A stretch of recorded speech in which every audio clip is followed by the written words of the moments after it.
What's up YouTube, Jeff back again, and today I'm here with another Android software review. Google has really kept us quite busy the last few days. Yesterday I did the Android 13 Developer Preview 1 review on my Pixel 6, which is actually still boot looping. I haven't been able to fix it, so I'm gonna have to do some surgery on that this weekend. I hope I can recover it. I accidentally sidelighted the OTA on top of Android 12, which Google said not to do. But today I'm here with the Android 12L Beta 3 overview on my Pixel 6 Pro. I've been running it for 2 days, and I'm happy to tell you that this is quite a bit stable than Android 13 on the Pixel 6. So that's great news. Before we do get into that, let me quickly mention a few key things. I want to remind you guys we do have our huge giveaway going on, the Galaxy S22 Ultra giveaway. That runs through February 28th. I'll drop the link in the description, the pinned comment. You can enter every day, so bookmark the link, come back and get your daily entries.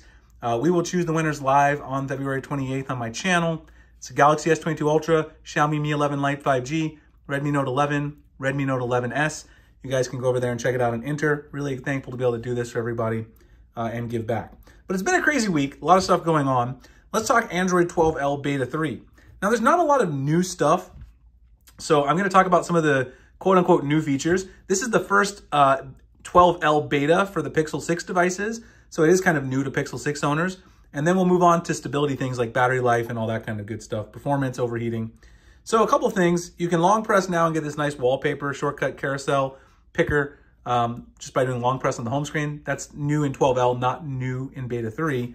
If you go up here and you have no notifications, it'll say in the middle now, notifications, pause by do not disturb because I have it turned on for the video, or it'll just say no notifications. That used to be at the top here. There is a new animation for the fingerprint sensor. So if you watch carefully, you see how it pulsates now around your finger. Maybe difficult to see exactly the change in the video, but there is a new fingerprint sensor animation. That's one of the more interesting user-facing features, I suppose. If you do multitasking, if you go in here, the new name of the multitasking, if you have split screen, is called Split Top. So you choose a couple of those and kind of see, sliding down, do multitasking. So that's the new name of that. In terms of haptics, I talked about this in Android 13 yesterday. They removed the haptic feedback if you have your phone on silent in Android 13 Developer Preview 1. I have my Pixel 6 Pro on silent, and I still got haptic feedback. And actually, there's haptics in additional places. I haven't seen a lot of people mention this in their 12L reviews. When you slide down your notification shade, when you slide up to go into the app drawer, you get haptic feedback. So there's haptic feedback in a lot of extra places that used to not have haptic feedback before, which I personally like as a feature. I was kind of disappointed that they've now removed it in Developer Preview 1. The fact that if it's on silent, you can't get haptic feedback anywhere. I know some people have some varying things about, opinions on this, but my opinion is it's kind of silly to remove haptic feedback. At least give people a choice. You've now got weather up here in at a glance. That's kind of a small, subtle thing, but I mean, I think it's an interesting thing that at the end of the day, people enjoy. When you do multitasking, I guess that's the other thing I should mention. If you do multitasking, the radii of the actual split top and the split screen apps, let me do it here, matches the corners of the phone. That actually makes it look a little more seamless. So I actually do like that feature when you're using split top. So that's a nice sort of aesthetic thing that's added here. But there really aren't a whole lot of other changes to Android 12L on the Pixel 6 Pro that are user-facing changes. I mean, these are the big things that I've kind of noticed and went through and have actually seen as I'm using the device. There's probably some under the hood stuff, of course, but 12L is mainly designed for user-facing changes to foldables and tablets.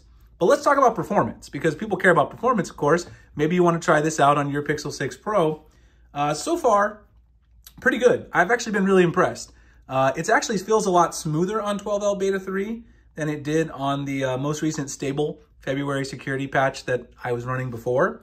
In terms of lag, I've noticed absolutely none. One issue that I've had a lot actually on the old stable version I was running was Twitter would have a lot of force closing issues, like it would freeze up and I'd have to force close Twitter to get back in and use it. I use Twitter a lot to communicate with you guys, post updates on the giveaway videos, all that stuff. I use it a lot, and with that heavy use, it would freeze up a decent percentage of the time. On 12L Beta 3, I haven't had any of those issues so far at all. Battery life has actually been, I've used it now for 2.5 cycles, pretty good, actually. I thought in the beginning it wasn't that great, but the first cycle is never a good indication. I'm at 80% at 1:52 p.m. I've been up since 7:30, and I have had some 5G usage. I drove to work. That's about 40 minutes. That's really good. If you look at my Pixel 6 Pro battery analysis video I did before, on the stable January patch, I was not getting that good of battery life. I think this is really good. Last night when I went to sleep, I was at around midnight. That's around 35 to 40%. That's good. That gets me through a full day, which I certainly wasn't getting before. So I think the battery life could be improved on this this 12L beta. So hopefully when 12L stable comes around, that'll improve it for a lot of people. Heat, I haven't really noticed any crazy heating issues. It still gets a little warm if you're on 5G for, say, more than 20 minutes. That's kind of been since the beginning, which I guess just has to do with the processor. We kind of know this because it's a first try for an in-house processor. I don't know that that's going to completely go away ever with the Pixel 6 Pro. Network issues, I haven't had any myself so far. I wasn't experiencing any Wi-Fi issues after the February patch. Some people were saying they have spotty Wi-Fi, but I wasn't having that issue before, and I haven't had it on 12L Beta 3. So overall, I would say very stable on the Pixel 6 Pro. Certainly not completely destroying and crashing my phone like the Android 13 Dev Preview 1 did on my Pixel 6. I'm glad I didn't put that on my Pro. That's why I didn't do it, because I knew the Dev Preview for Android 13 would be so unstable. This is my main phone. I don't want that corrupting it.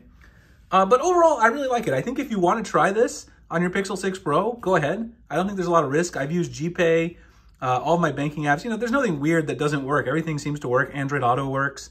I've had absolutely no issues. So I'd say if you want to try it, go for it. Enroll in the beta. I'll drop the link below and check it out if you have a Pixel 6 or 6 Pro. Anyway, hope you guys enjoyed the video. If you want to enter that giveaway, just check out the links in the description, the pinned comment number, daily entries, so you can bookmark it and come back and enter every day. Appreciate you guys checking out the videos. I got a lot more content to come. Pixel, S22 stuff, Tab S8 Ultra. So subscribe if you're interested.